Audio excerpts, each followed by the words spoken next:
विश्वाचं मूळ कारण मायेशिवाय दुसरं काहीही नाही. विश्वाची निर्मितीच मुळात मायेतून आहे. या संसारात फक्त दोघं सुखी असतात. परवा आपण सांगितलं, एक आज्ञेने सुखी असतो, दुसरा संत सुखी असतो. आज्ञेने का सुखी असतो?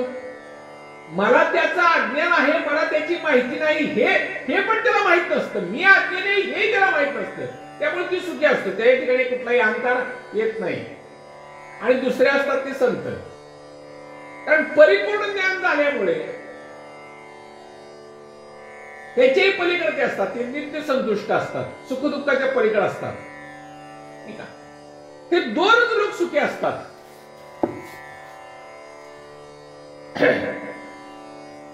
आता माझी खात्री झाली आहे, जे जे अनात्म पदार्थ आहेत ते खरे तर नाहीतच. दृष्टीला दिसणारी सगळी गोष्ट नाशिवंत आहे, दिसते ती, पण काही काळाने तिचा नाश आहे. मिथ्या आहे म्हणजे काय? मिथ्या म्हणजे खोटे नव्हे. काही काळाने तिचा नाश आहे, काही काळापुरते तिचं अस्तित्व आहे. त्या गोष्टीचा आत्यंतिक अभाव असू शकत नाही. जे आत्यंतिक अभाव असतो त्याला तुच्छ असा शब्द आहे. तुच्छ. सशाचं शिंग, आकाशाला लागलेलं फूल, त्याचा आत्यंतिक अभाव आहे, त्याला म्हणायचं तुच्छ. ते प्रत्यक्षात नाहीच, नाही का? पण जग दृष्टीरूपाने भासते ना, म्हणून काही काळापुरतं त्याचं अस्तित्व आहे, पण ते नाशच पावणार आहे, नित्य नाही.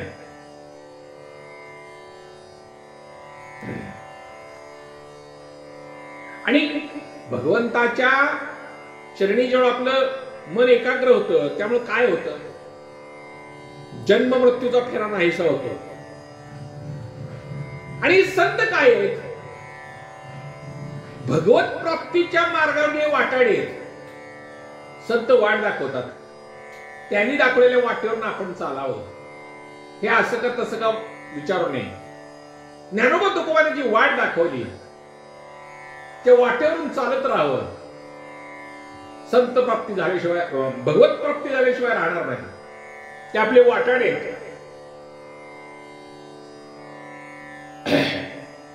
भगवान सृष्टीच्या प्रारंभी भगवंतानी महदादी तत्व आणि विकारांचं रचना केली. मग त्यांच्या अंशापासून विराटाला उत्पन्न करून त्यांनी स्वतःला अर्पण केलं. त्या विराट पुरुषाला काय होतं? हजारो पाय होते, हजारो मांड्या. त्यालाच वेद आदिपुरुष असं म्हणतात. आणि हे जे वर्णन केलं विराट पुरुषाचं, त्यात इंद्रिय, विषय, इंद्रावणी, देवता यांच्यासह 3 प्रकारचे 10 प्राण आहेत. त्यांच्यापासून ब्राह्मणादी वर्ण सर्व उत्पन्न झाले. आता ब्रह्मदेव ह्या विभूतीचं वर्णन काय आहे ते मला सांगा. त्यांच्यापासून पुत्र, नातवंड आणि कशी प्रजा निर्माण झाली, हे ब्रह्मांड कसं निर्माण झालं तेही मला सांगा.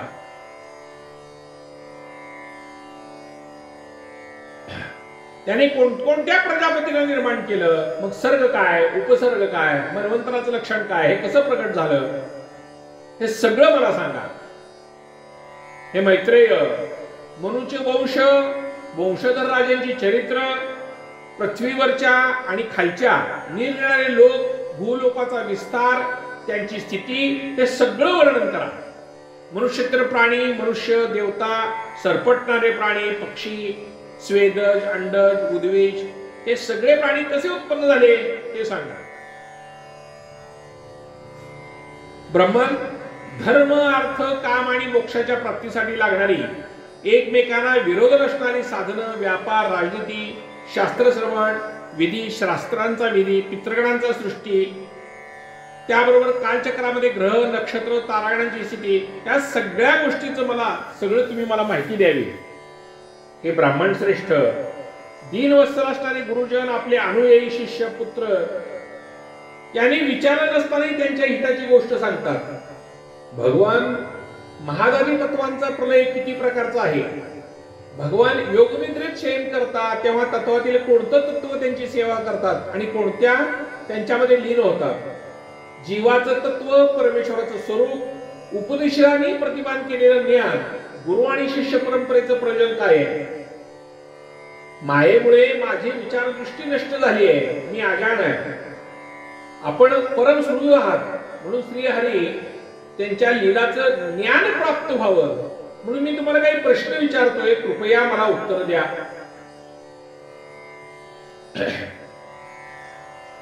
आणि मग असा जेव्हा शुक प्रश्न विचारला तेव्हा शुक प्रसन्न झाले आणि सुहास्य वदनाने सांगू लागले.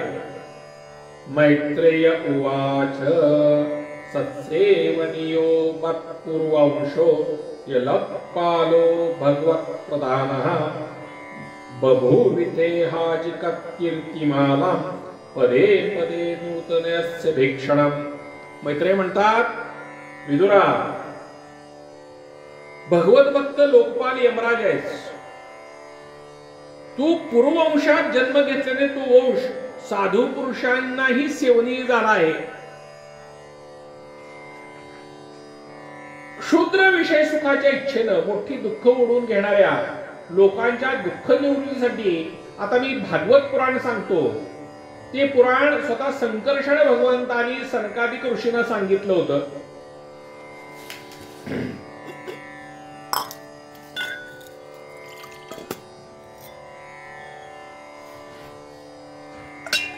अखंड ज्ञान संपन्न असे आदिदेव भगवान संकर्षण पाताळ लोकात होते. सनत कुमार आदी ऋषींनी त्यांच्यापासून श्रेष्ठ असे श्री वासुदेवांचं तत्व जाणण्याला प्रश्न विचारला. ज्यांना वासुदेव नावाने संबोधतात ते आपल्या आश्रय असणाऱ्या परमात्म्याची शेष मानसिक पूजा करतात. कमळाच्या कळीसारखं बंद असणारं आपलं नेत्र सनत कुमाराच्या उत्कर्षासाठी त्यांनी आंदोलन केलेले आहे. शरद कुमार ऋषींनी त्यांचं लीलांचे ते जाणकार आहेत. वारंवार सद्गतीत वाणीने त्यांच्या लीला गायल्या. त्यावेळी शेष भगवानांनी उभारलेल्या हजारो फणावरील किरीटांच्या हजारो श्रेष्ठ रत्नांची छटा चकचकीत झाली. परमहंसाचे प्रमुख सांख्यायनाने जेव्हा भगवंतांनी विभूती वर्णन करण्याची इच्छा केली तेव्हा आपले अनुयायी शिष्य आमचे गुरु पराशर मुनी आणि बृहस्पतींना हे भागवत सांगितलं. यानंतर परमदयाळू पराशरांनी पुलस्त्य मुनीच्या सांगण्यावरून आदिपुराण सांगितलं. सृष्टीच्या पूर्वी हे संपूर्ण विश्व पाण्यामध्ये बुडालेलं होतं आणि एकमात्र नारायण शेषाईवर पडले होते. त्यांनी ज्ञानशक्ती आबाधित ठेवून योग निद्रेचा आश्रय घेतलेला होता. डोळे मिटून घेतले होते. सृष्टी कर्मापासून विश्रांती घेऊन आत्मानंदात मग्न होते आणि त्यावेळेला त्यांच्यामध्ये कुठल्याही क्रियेचा लवलेश नव्हता.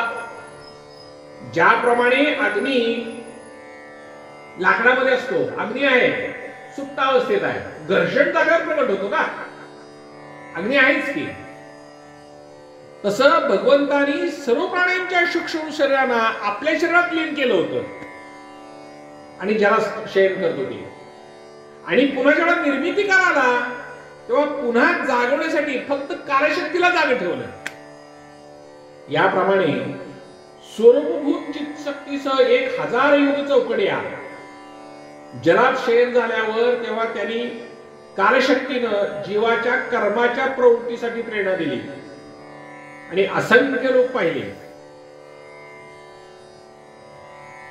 भगवंताची दृष्टी स्वतःमध्ये आत असलेल्या लिंग शरीर सूक्ष्म तत्वावर गेली आणि कालाला अनुसरणाऱ्या रजोगुणाने क्षोभ पावला आणि सृष्टीच्या निमित्तानं नाभी प्रदेशातून आलं बाहेर.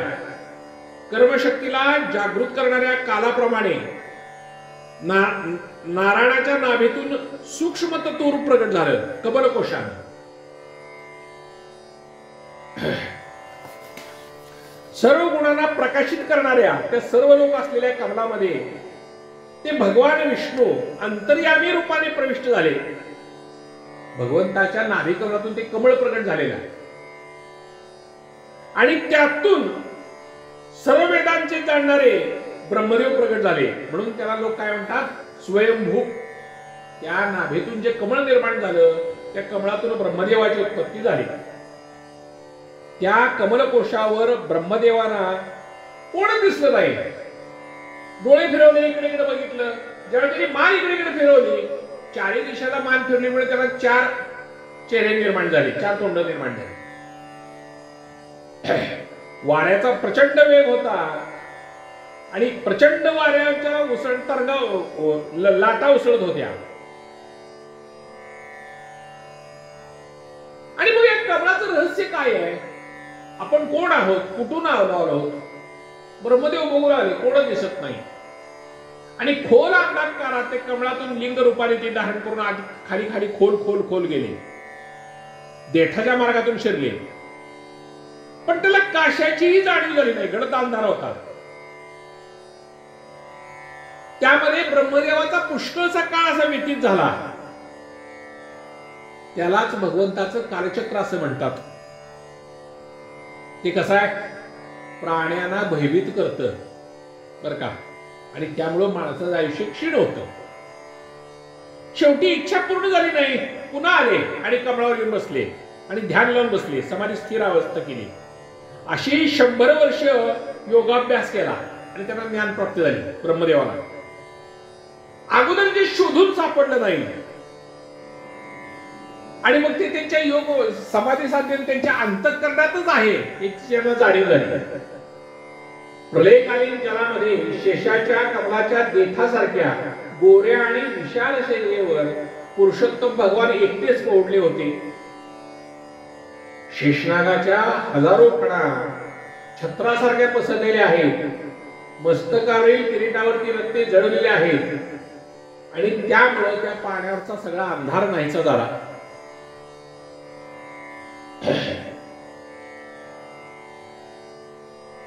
त्यांच्या शरीराच्या लांब रुंद विस्ताराने त्रैलोक्य व्यापल्यासारखं वाटत होतं.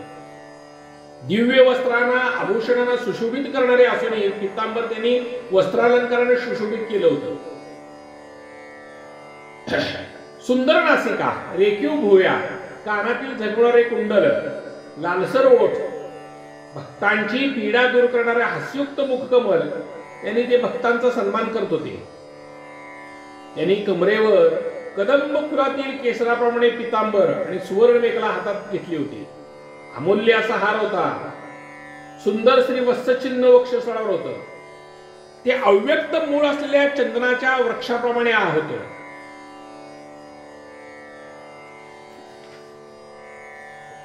प्रभूच्या गळ्यामध्ये जणू वेदरूप भ्रमर गुंजारव करीत आहेत आणि कीर्तिमय वनमाला विराजत आहेत. सूर्य, चंद्र, वायू, अग्नी आदी देवताही त्यांच्यापर्यंत पोहोचू शकत नाहीत. त्रिभुवनात स्वैरपणे संचार करणाऱ्या सुदर्शन चक्रासारखी आयुध त्यांच्या आजूबाजूला आहेत. विश्वाची रचना करावी ही इच्छा ब्रह्मदेवाच्या नाभिकमलातून सरोवरातून ती प्रगट झाली आणि त्यातून कमल, जल, आकाश, वायू आणि शरीर या 5 वस्तू पाहिल्या आणि ह्याशिवाय दुसरं त्याला काही दिसलं नाही. रजोगुणाने व्याप्त झाले होते ब्रह्मदेव आणि प्रजेची निर्मिती करायची इच्छा होती. पण सृष्टीची निर्मिती करण्याकरता काय बघितल्या? 5 गोष्टी बघितल्या. आणि म्हणून त्यांनी काय केलं? श्रीहरीमध्ये आपली दृष्टी एकाग्र केली आणि भगवंताची ते स्तुती करू लागले. श्री ब्रह्मोवाच ज्ञातोऽसि मेद्यं सुचिरांगनु देहभाजां न न्यायते भगवतो गीतिरत्यवद्यं ज्ञान्यत्तदस्ति भगवन्नपि तन्न शुद्धं माया गुणव्यतिकार द्युरूप विभासी. ब्रह्मदेव म्हणाले, प्रभो, आज पुष्कळ काळानंतर मी आपल्याला जाणू शकलो. दुर्भाग्याची गोष्ट आहे, देहधारी जीव आपल्याला जाणू शकत नाही. आपल्याशिवाय दुसरी कोणतीच वस्तू नाही. जी वस्तू दिसते ती खरी पाहता सत्य नाही. मायेच्या गुणात विषमता असल्याने आपणास अनेक रूपात आपण दिसतात. देवादिदेवा चित्शक्तीने प्रकाशित असल्याने आपल्यापासून आज्ञा नेहमी दूर राहतात. नाभिकमलातून मी प्रकट झालो ते रूप शेकडो अवतारांचं मूळ कारण आहे. सत्पुरुषावर कृपा करण्यासाठी पहिल्यांदा आपण प्रकट झाला. परमात्मा आपलं आनंद रूप, भेदरहित अखंड तेजोमय रूप त्या रूपावरून वेगळं काही नाही. आपण विश्वाची रचना करणारे आहात, विश्वातीत आहात, अद्वितीय आहात बरं का. आणि म्हणून मी तुम्हाला शरण आलोय. विश्व कल्याणमय देवा, मी आपला उपासक आहे. माझ्या हितासाठी आपण मला ध्यानात आपले रूप दाखवलं. तो जीव पापात्मा कसा आहे, विषयासक्त आहे, त्याला आपला आदर नाही, तो अनादर करतो. पण या रूपाला मी तुम्हाला नमस्कार करतो. जे लोक वेदरूप वायूने आणलेले आपल्या चरणरूपी कमल कोशातील सुगंध आपल्या कानाने ग्रहण करतात, त्या भक्तजनांच्या हृदयातून कधीच आपण बाहेर पडत नाही.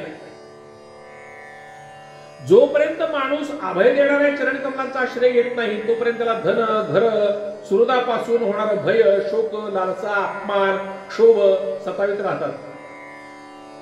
कारण त्यांच्या सगळ्याचं कारण दुःखाचं तेच आहे. तो मी आणि माझं हे सोडत नाही. आणि म्हणून ह्या सगळ्या ज्या अमंगल गोष्टी आहेत, केवळ श्रवण आणि कीर्तनाने हे सगळं दूर होतं. अच्युता, या प्रजेला तहान, भूक, वात, पित्त, कफ, सर्दी, उष्णता, पाऊस ह्या परस्पर भिन्न गोष्टी आहेत. कामाग्नी आणि सहन न होण्यासारख्या क्रोधामुळे जे कष्ट भोगावे लागतात, त्यामुळे माझं मन खिन्न झालंय. स्वामी, जोपर्यंत मनुष्य इंद्रिय आणि विषयरूप मायेच्या प्रभावाने स्वतःला तुमच्यापासून वेगळा समजतो, तोपर्यंत त्याची संसार चक्रातून सुटका होत नाही. आणि संसार खोटा आहे, पण कर्मफोर भोग भोगावेच लागतात. त्यामुळे अनेक दुःख माणसांच्या जीवनात येतात. अरे, प्रत्यक्ष मुनी सुद्धा, योगी सुद्धा, त्यांनी जर श्रवण कीर्तन सोडलं तर तेही यातून सुटत नाही. केवळ आपलं गुणगान ऐकल्याने हा मार्ग मोकळा होतो. आणि केवळ भक्तियोग म्हणजे भक्तीच. भागवतामध्ये फक्त भक्तीच आहे. भगवान, आपण एकच आहात. सर्व प्राण्याच्या अंतःकरणात राहणारे परमहितकारी असे अंतरात्मा आहे. जरी देवतांनी हृदयात निरनिराळ्या प्रकारच्या कामना ठेवून भरपूर सामुग्रीने पूजन केलं, तरी आपण तितके प्रसन्न होत नाही जितके सर्व प्राण्यावर दया केल्याने होतं. म्हणून भूतदया ही अभक्त पुरुषांना दुर्लभ आहे. जे कर्म आपल्याला अर्पण केलं जातं त्याचा कधीही नाश होत नाही, ते अक्षय राहतं. म्हणून प्रत्येक गोष्ट भगवंताला अर्पण करावी. दान, तप, व्रत, यज्ञ, कर्म यामुळे काय होतं, याची आराधना केल्यानं मनुष्याला कर्मफळ मिळतं आणि आपल्या स्वरूपाच्या प्रकाशाच्या ज्ञानानं भेदभ्रम हा नाहीसा होतो. जे लोक प्राणत्याग करताना आपला अवतार, गुण आणि कर्माना पराधीन स्थितीत घेतात, जन्माच्या पापातून तत्काल मुक्त होऊन ब्रह्मपदाला प्राप्त होतात, त्या अजन्म्या परमात्म्या माझा तुला वारंवार नमस्कार असो.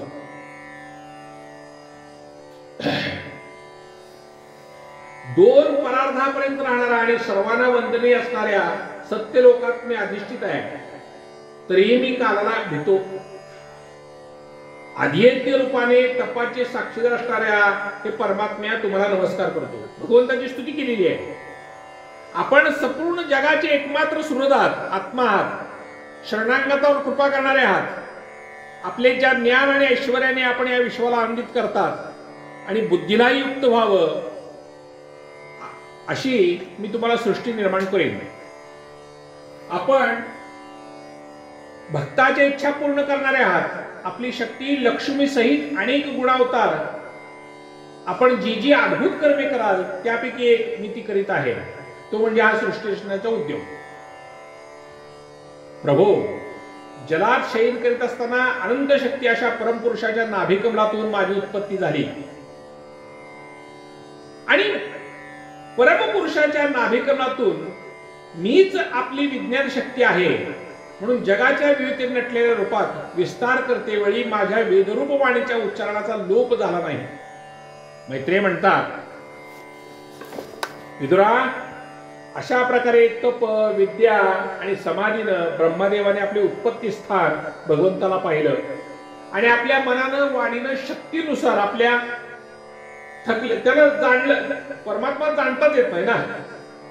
आणि होता होईल तेवढी स्तुती केली आणि मौन धारण केलं. भगवंतानी बघितलं ब्रह्मदेव घाबरलाय.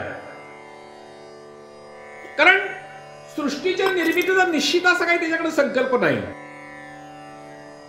वेदगर्भा, तू आळस करू नकोस. तुला माझ्यापासून जे अपेक्षित आहे ते मी अगोदर केलेलं आहे. पुन्हा एकदा तप कर, भागवत ज्ञानाचं अनुष्ठान कर. आणि त्यामुळे काय होईल, भक्तियुक्त आणि एकाग्रचित्त झाल्यावर तू संपूर्ण लोकात तुझ्यात मला व्याप्त पाशील. आणि संपूर्ण लोक आणि तू आहे, आपण एक आहोत याचं त्याला ज्ञान होईल. यदा तु सर्वभूतेषु कारुष्वत्रिमेव स्थितः प्रतिचक्षितमालोको जहत्तहेर्व कश्मल. जीव काष्ठात व्याप्त असलेल्या अग्नीप्रमाणे सर्व भूतामध्ये पाहतो, त्यामुळे अज्ञानातून मुक्त होतो. स्वतःला पंचमहाभूत, इंद्रिय, गुण, अंतःकरण यांनी रहित माझ्यापासून अभिन्न आहे असं पाहतो आणि मोक्षपद प्राप्त होतो. ब्रह्मदेवा, अनेक प्रकारच्या कर्मसंस्कारांना अनुसरून विविध प्रकारच्या जीवसृष्टीची रचना, ही इच्छा असून तुझं चित्त मोहवश होत नाही. हेच तुझ्यावरच्या कृपेचं फळ आहे. अरे तू कोण आहेस? पहिला मंत्रतृष्ट आहेस. प्रजेच्या उत्पत्तीच्या वेळी तुझं मन माझ्यात लागून राहिलंय, म्हणून पापमय रजगुण तुला बद्ध करू शकत नाही. पंचमहाभूत, इंद्रिय, गुण, अंतःकरण यांनी रहित आहेस. पण देहधारी जीवाना सुद्धा तुझं ज्ञान होणं अवघड आहे. पण तू मात्र मला जाणलेस बर का. आपला आश्रय कोण आहे का नाही या शंकेने तू कमळाच्या देठातून पाण्यात खाली आला आणि अंतःकरणात तुला माझी प्रचिती आली. ब्रह्मदेवा, माझ्या कथांच्या वैभवाने युक्त अशी तुझी स्तुती केली, हे माझ्या कृपेचं फळ आहे. हे विधात्या, मी आत्म्यांचा आत्मा आणि प्रिय वस्तूमध्ये अत्यंत प्रिय आहे, म्हणून देहाधिक ज्यांच्यासाठी प्रिय आहे त्या माझ्यावरती प्रेम कर. ब्रह्मदेवा, त्रैलोक्य आणि प्रजा माझ्यामध्ये लीन आहे, म्हणून पूर्वसंकल्पाप्रमाणे माझ्यातून उत्पन्न झालेल्या सर्व वेदमय स्वरूपातून स्वतःला रचना कर. असं सांगून भगवंत तिथं अदृश्य झाले. विदुर म्हणतात, भगवान नारायण अंतर्धान पावले आणि सर्व लोकांनी पितामह ब्रह्मदेव यांनी आपला देह आणि मन यापासून किती प्रकारची सृष्टी निर्माण केली ते सांगतायत. विदुरानं असं विचारल्यावर मुनीवर मैत्रेय अत्यंत प्रसन्न झाले आणि उत्तर प्रश्नाची उत्तर देऊ लागले. अजन्मा भगवान श्रीहरींनी सांगितल्याप्रमाणे ब्रह्मदेवाने आपलं चित्त, आपला आत्मा नारायण यांच्या ठिकाणी एकत्र केलं आणि 100 वर्षापर्यंत ब्रह्मदेवानं तप केलं. आणि त्यांनी बघितलं की वायूच्या तुफान वेगामुळे तिथे ज्यांच्यावर बसले ती कमळ आणि पाणी थरथरते. प्रचंड तपश्चर्या आहे आणि हृदयस्थिर झालेलं आत्मज्ञान. त्यामुळे काय झालं, त्यांचं विज्ञान बल वाढलं आणि पाणी आणि वायू हे दोन्ही त्यांनी पिळून टाकलं.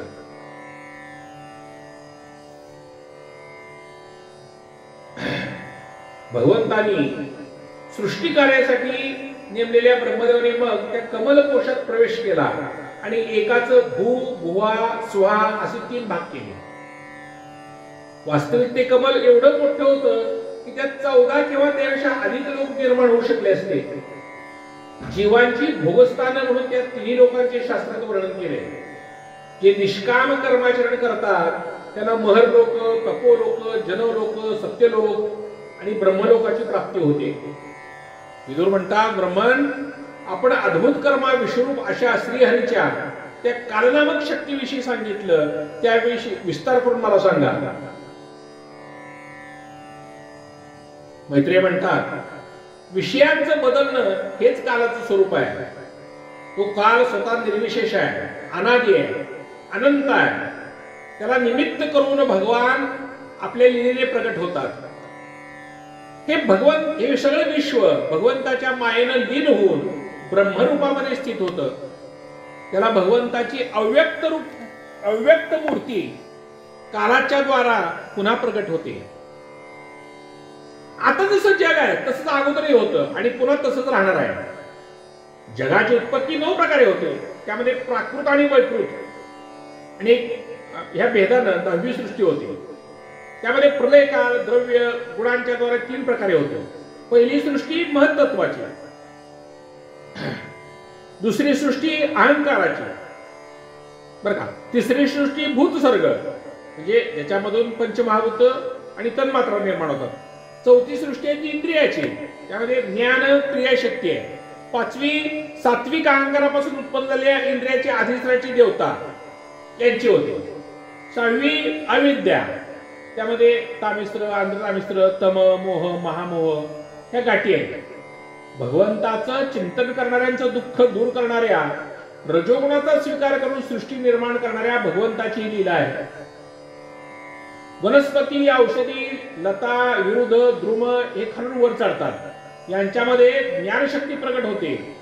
दीर्घकालीन आतल्या आत केवळ स्पर्शाचा अनुभव येतो. 8वी सृष्टी पशु पक्ष्यांची आहे. ती 28 प्रकारची मानली गेली. यांना काही कालाचं ज्ञान नाही.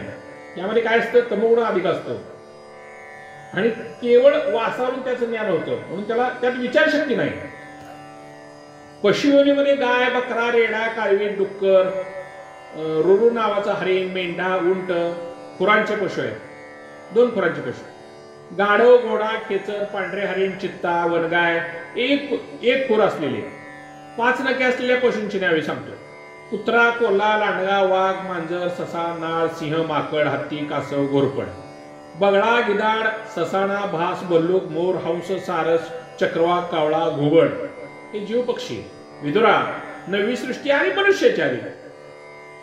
त्याचा आहाराचा प्रभाव वरून खाली आहे म्हणून रजगुण कर्मपरायण दुःखरूप विषयाचं सुख मानणार आहे. पशु पक्षी मनुष्य 3 प्रकारची सृष्टी, त्यामध्ये देवसर्ग आणि वैकृत सृष्टी. महत्त्ववादी रूप वैकारिक देवसर्ग त्यांची गणना अगोदर प्राकृत सृष्टी म्हणून केली जाते. देव पितर असुर गंधर्व अप्सरा यक्ष राक्षस सिद्धचारण विद्याधर भूत प्रेत पिशाच किन्नर ही 8 प्रकारची सृष्टी. आता वंश आणि मन्वंतर मी सांगतो म्हणजे. मैत्रेय उवाच चरम सिद्विशेषाणमनेक संयुक्तं सदा परमाणुस विज्ञेयो नृणामैक्य भ्रमोयात. मैत्रेय म्हणतात, पृथ्वी आदी कार्यवर्गाचा जो सूक्ष्मतम अंश आहे त्याचे आणखी विभाग होऊ शकत नाहीत. तो कार्यरूपाला प्राप्त झालेला नाही. परमाणूच्या बरोबर संयोग झाला नाही, त्याला परमाणू म्हणतात. अनेक परमाणू एकत्र आल्यावर मनुष्याला भ्रमाने त्याला अवयवाची प्रचिता येते नाही का. परमाणू अणुरेणूपासून जग निर्माण झालं म्हणतात ना विज्ञान. हा परमाणू कसा आहे, सूक्ष्म अंश आहे, अतिशय सूक्ष्मतम आहे. सामान्य रूपामध्ये स्थित असलेल्या पृथ्वी इत्यादीच्या कार्यात या समुदायाला परममहान असं नाव आहे. नवीन जुनं अशा कालभेदाचं ज्ञान यात काही नाही. हे साधुश्रेष्ठ विदुरा अशा प्रकारे वस्तूच्या सूक्ष्मतम आणि महत्तम स्वरूपाचा विचार सांगतो. जो काल प्रपंचाच्या परमाणूसारखा सूक्ष्म अवस्थेत व्यापून असतो तो अत्यंत सूक्ष्म आहे. 2 परमाणूचा एक अणू होतो आणि 3 अणूपासून एक त्रसरेणू बनतो. म्हणजे झरोक्यातून आलेला सूर्यकिरणाचा प्रकाशात सूर्यकिरण जेव्हा खिडकीतून आत पडतात आणि त्यात काय अशी धुरीकण उडताना दिसतात. अशी 3 ह्याला काय म्हणायचं, त्रुटी. म्हणजे सूर्यप्रकाशाला जायला जेवढा वेळ लागतो आपण आपल्या भाषेत त्याला 27 सेकंद आपण म्हणतो. त्याच्या 100 पटाचा काळ त्याला आपण वेद असं नाव दिलंय. 3 वेदाचा एक लव होतो. 3 लवाचा एक निमिष. निमिष म्हणजे काय, डोळे आपली झाकून उघडायला लागणारा वेळ तो निमिष. 3 निमिषाचा एक क्षण होतो. असे 3 निमिष एकत्र आले की एक क्षण बनला. 5 क्षणाची एक काष्ठा होते. 15 काष्टाचा एक लघु, 15 लघुची एक नाडिका, 2 नाडिकाचा एक मुहूर्त, 7 नाडिकाचा एक प्रहर, यालाच याम म्हणतो आपण। याम म्हणजे माणसाच्या दिवसाचा आणि रात्रीचा चौथा भाग। 6 पल तांब्याचं असं एक भांड बनवायचं, ज्यामध्ये 1 शेर पाणी मावेल आणि 4 मासे, सोन्याची 4 बोटे, आंब्याची छडी बनवून भांड्याच्या बुडाला एक छिद्र पाडून ते भांड पाण्यात सोडायचं। जितक्या वेळात 1 शेर पाणी त्या भांड्यात भरलं जाईल तेवढ्या वेळात त्याला एक नाडिका असं म्हणतो। विदुरा, 4 प्रकारचे दिवस आणि रात्र होते। 15 दिवसाचा एक पंधरवडा, जो शुक्ल आणि कृष्ण, या 2 पक्षाचा मिळून 1 महिना, जो पितरांचा एक दिवस आणि रात्र, 2 महिन्यांचा एक ऋतू आणि 6 महिन्यांचे एक आयन, त्यामध्ये दक्षिणायन आणि उत्तरायण, आणि दोन्ही आयने मिळून देवतांचे एक दिवस आणि रात्र होते। मनुष्य लोकात 12 महिन्याला वर्ष असं म्हणतात आणि 100 वर्ष हे माणसाचं जास्तीत जास्त वय सांगितलंय। चंद्र, ग्रह, अश्विनी, नक्षत्र, सर्व तारांना अधिष्ठाता कालस्वरूप भगवान सूर्य परमाणूपासून संवत्सरापर्यंत काळाचा 12 राशी रूप संपूर्ण भुवनाला प्रदक्षिणा घालतात। विदुरा, सूर्य, बृहस्पती, सवन, चंद्र, नक्षत्र संबंधी महिन्याच्या भेदानं या वर्षाला संवत्सर, परिवत्सर, इडावत्सर, अनुवत्सर आणि वत्सर असं म्हटलं जातं।